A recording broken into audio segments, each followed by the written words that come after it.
Que nous est-il donc arrivé?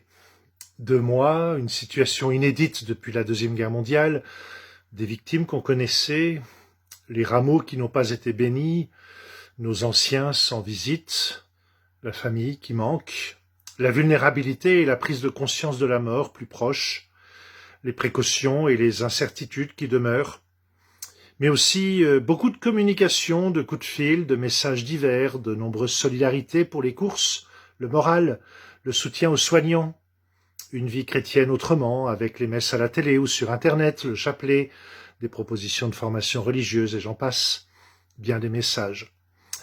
Et puis ce déconfinement qui commence depuis ce matin et qui était nécessaire, mais habité pour beaucoup d'entre nous de tant de choses complexes en chacun et autour de nous. Que nous est-il donc arrivé? Que sommes-nous devenus?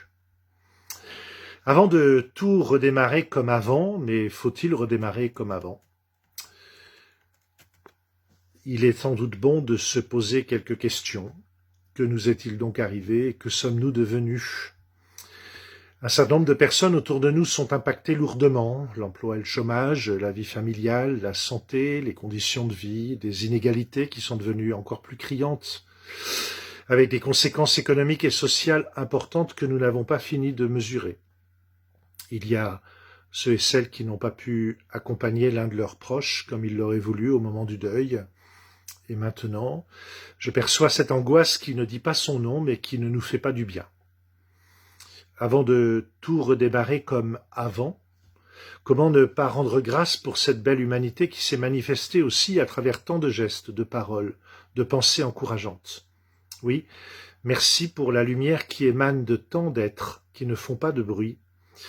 Et pour ceux et celles qui les ont regardés, ou qui peuvent encore le faire, les magnifiques petites vidéos de Nicolas Fay, F-A-Y, nous ont fait un bien fou, par exemple. Vous les trouverez sur YouTube.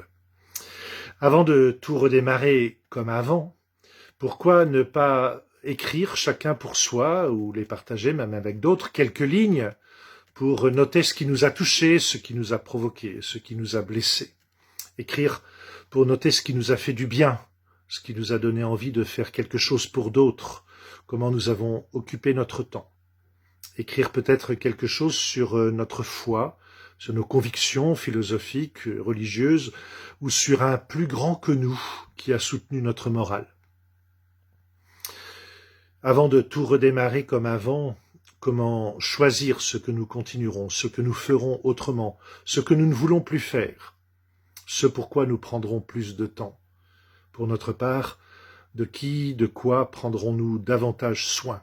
Je ne crois pas qu'il soit question de rattraper le retard. Le temps passé est passé. Par contre, il faut faire de maintenant une belle chance. Comment choisir pour la suite? Que nous est-il donc arrivé? Pourquoi cette expérience singulière va-t-elle nous marquer encore un certain temps, alors que, nous le savons bien par ailleurs, nous ne sommes pas encore complètement tirés d'affaire avec cette maladie? Oui, chers amis, c'est une vraie question. Que sommes-nous devenus?